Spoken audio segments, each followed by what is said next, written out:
Pour ce second épisode en Roumanie, nous continuons et on vous amène vers le nord du pays, dans la région des Judées des Maramureș.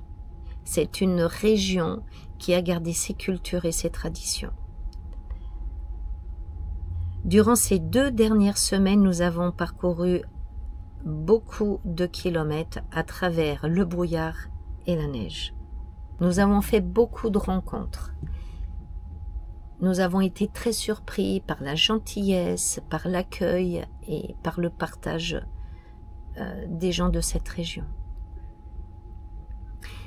Notre premier arrêt et bivouac, visite et bivouac, a été dans le village de Sapanta. C'est un petit village qui a une particularité, c'est son cimetière. Alors c'est sûr qu'on parle de cimetière, tout de suite on se dit oh là là. Mais attendez de voir et écoutez ça. Ce cimetière a une particularité parce que déjà il s'appelle cimetière joyeux. Cimetière joyeux, je me suis posé beaucoup de questions. Qu'est-ce qu'un cimetière joyeux? Alors il a des croix colorées. Et pour chaque défunt, il y a une phrase, une anecdote, de l'humour. Et les défunts sont représentés par sculpture et peinture. Il y a aussi son église. Une église qui, à l'époque, était tout en bois sculpté. Et un jour de Pâques, les gens ont tellement allumé de bougies que l'église a pris feu. Elle a été reconstruite. Elle est une partie tout en pierre et une partie en bois. La charpente est magnifique. C'est un travail superbe. Les peintures intérieures ont démarré en 2007 et viennent tout juste de se terminer au début novembre 2024. Je vous laisse donc découvrir ce lieu étonnant et étrange.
Eh ben il neige aujourd'hui, ça y est, il neige. On s'est réveillé ce matin. Et il neige. C'était tout blanc. Alors c'est un peu fondu, Mais il faisait pas chaud dans le camping-car parce qu'en plus, on est tombé en panne de batterie, donc plus possibilité d'avoir le chauffage. Et comme on n'allume pas le poêle la nuit pour dormir par sécurité, ce matin il faisait pas chaud. Alors on a décidé d'aller se promener et là il reneige et on tombe sur un petit endroit très sympa et on se pose la question si Christophe doit passer ou pas. Alors à vous de juger, je vous montre. Alors on va se faire un petit défi Koh-Lanta là, pour parler un peu de télé. Donc je vous montre un petit peu. Le défi est lancé. Allez.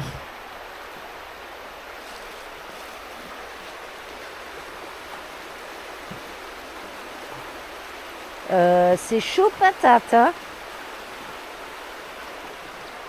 C'est très très chaud patate. Ça glisse. Ça glisse, mais regarde. T'as même les clous qui ressortent et tout, tellement c'est... Ah ouais. Oh les clous. Il est où le clou? Vous le voyez? Il est là. Il est là. Ah ouais. Non, mais on va peut-être pas tenter, hein. Koh-Lanta, on verra plus tard. Ouais, non. Le fond de l'impossible. Tu peux nous expliquer ce que tu vas faire là, habillé comme ça? Alors là, je sors. Je vais aller couper du bois. Parce que en Roumanie, on est à la frontière ukrainienne. Hein, et ça caille un poil. On a eu la neige cette nuit et ce matin. Là, ça y est, elle commence à fondre. Mais ça tape quand même. Hein. Et voilà, donc un petit feu aussi, par la même occasion. Et là, du coup, je vais chercher du bois. Parce qu'on est en rade de bois et je vais... pour alimenter un peu le poêle. Donc je me suis couvert et voilà, je vais affronter le froid et couper le bois. Ça rime en plus.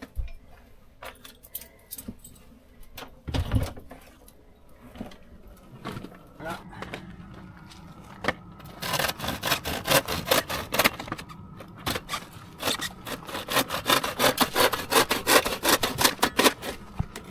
Bon, regarde, on a mis nos pots de bête. Hein.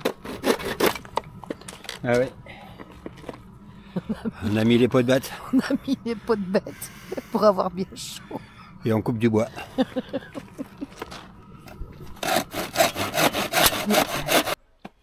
Nous voilà à Decesti.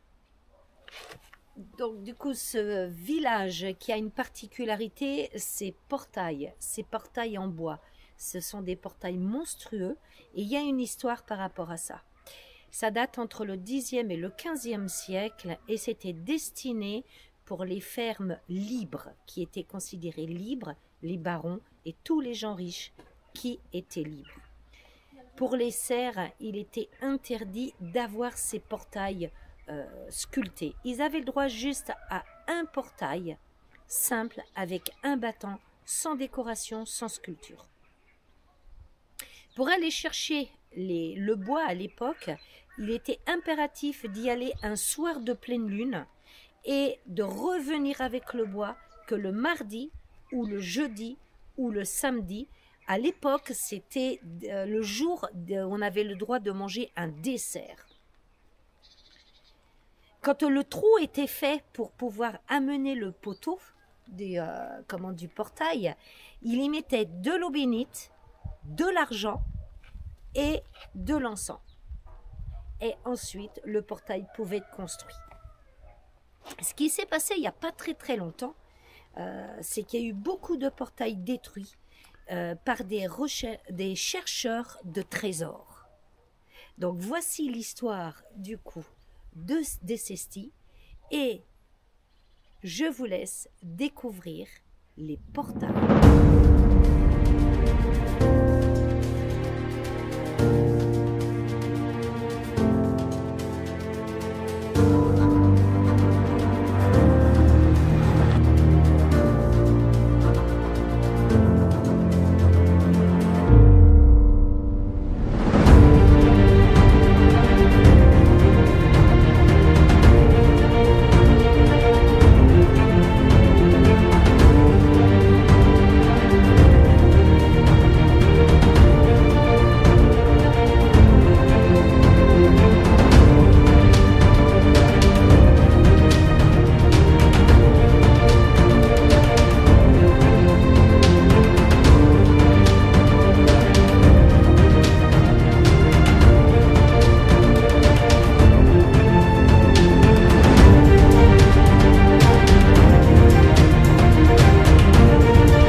Lorsque nous sommes arrivés dans la région de Maramuresh, nous avons commencé à croiser beaucoup de charrettes et chevaux. Ça nous a complètement transportés dans un autre temps. On en a croisé sur toutes les routes, des chemins, des départementales, des nationales. Il faut savoir qu'ici, les nationales, la limitation de vitesse est à 100. Dans les villages, c'est 50. Vous voyez comme il faut faire très attention parce que on peut très très vite se retrouver à croiser ou être obligé de doubler des chevaux avec sa charrette. Alors les gens ici s'en servent énormément pour aller chercher leur récolte dans leurs champs et en ce moment c'est surtout le bois. Il faut savoir que l'électricité coûtant très cher en Roumanie, les gens ont la majorité des cheminées. Et ils se font ou livrer le bois ou ils vont chercher le bois. Alors quand ils ramènent le bois, il faut savoir que là c'est l'arbre entier. Vous avez le tronc, les branches et tous les fagots. Ils ne perdent rien, rien n'est perdu. Alors du coup, écoutez, je vous laisse aller sur la route à charrette et en chevaux.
D'accord. Et tu transportes quoi avec ta charrette là? Bois, Le bois? Ouais, c'est ce qu'on a vu beaucoup, hein, c'est beaucoup comme le le bois. petit camion. Ouais. Et les chevaux? Ils sont ici. Oh, salut toi! Ça, c'est Salut! 2 ans et demi, l'autre 15 2 mois. ans.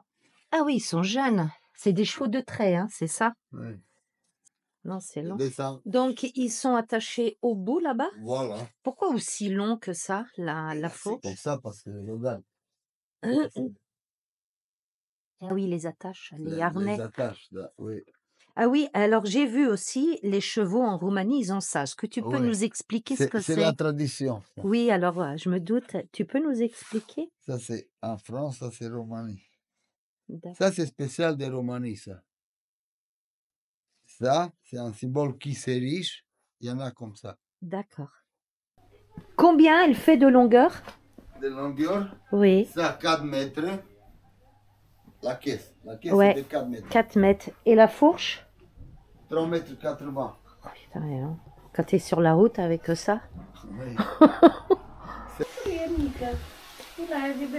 Alors, il faut quand même que je vous annonce qu'on a été invité généreusement dans une famille donc roumaine.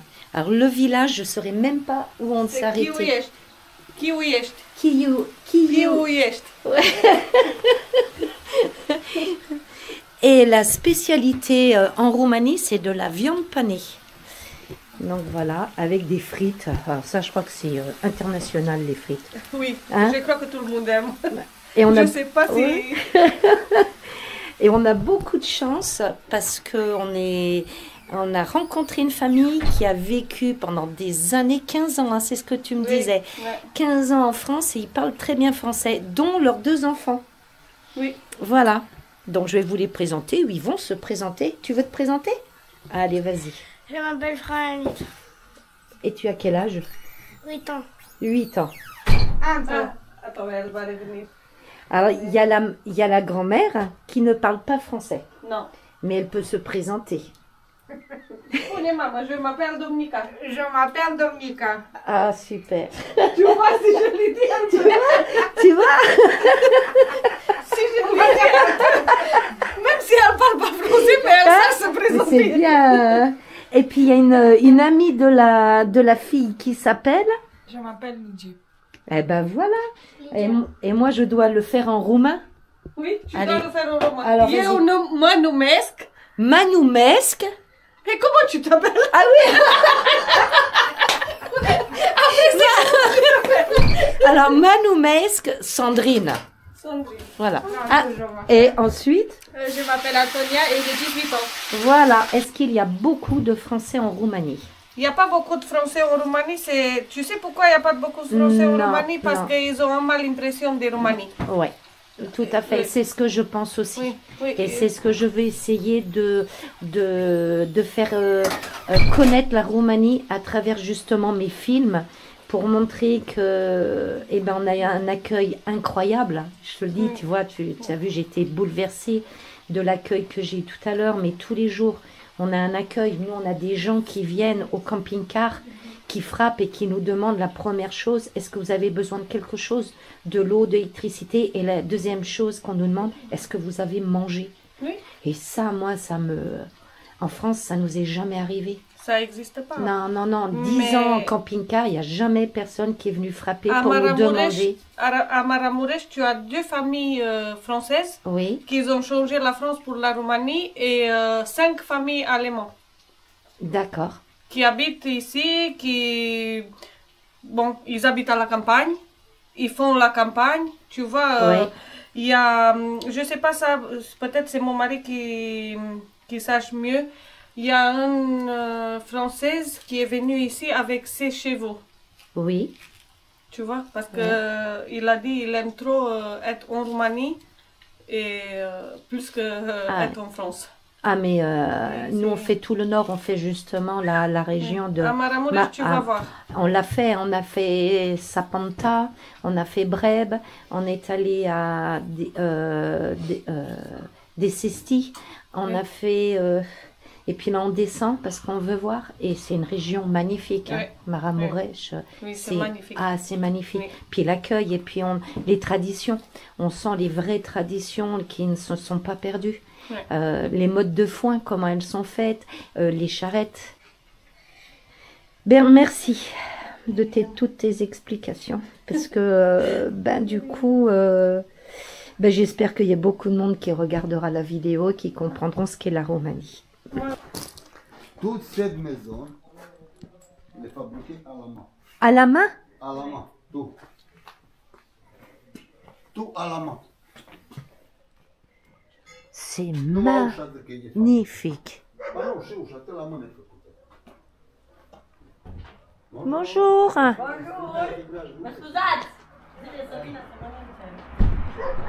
C'est un C'est bar, plus du c'est un sang. magasin, c'est un D'accord. magasin, Mixte. un bar et un magasin. D'accord. Donc, on Regarde, est c'est chez les quoi? gens. Oui, C'est trop, ça. C'est voir comment on fait de la tronçonneuse. Le bois, il est C'est magnifique. comme les filles.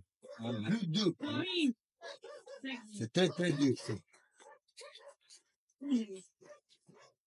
C'est ce que j'allais te dire. Ah ben oui, on voit le bar là, effectivement. Là, on est rentré dans le café de la commune, qui est chez les gens. C'est un truc de dingue. Bon, ben, on s'attaque à une superbe route pour rejoindre un petit village qui est très traditionnel en Roumanie. C'est le village de Breb. Et on vient de prendre la route et regardez un petit peu.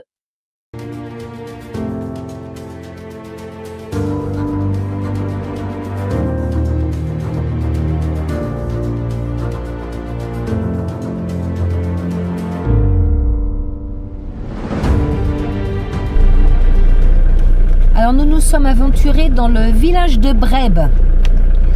Super, c'est vraiment très très sympa, mais en fin de compte c'est très compliqué pour nous. Mais on est obligé de ressortir parce que vu l'état d'une des routes du village, on n'a aucune place pour pouvoir se garer. En plus il a neigé, donc tout est trempé debout. Si on va trop loin, on va s'embourber. Alors on est obligé de retourner à sa place.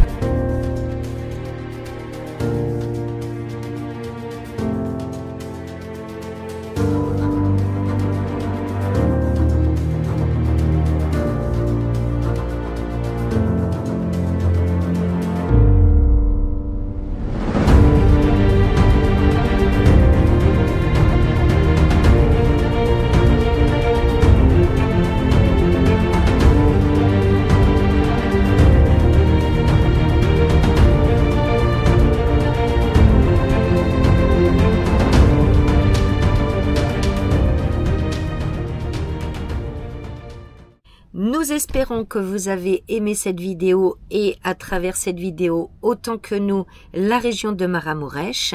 Pour nous, il est temps de continuer le voyage en direction d'une prochaine région de Roumanie, la Transylvanie, qui nous attend avec beaucoup encore d'émotions et de surprises. Si vous avez aimé cette vidéo, mettez un pouce, laissez quand même un petit commentaire parce que ça fait toujours plaisir. Et puis si ce n'est pas déjà fait, abonnez-vous.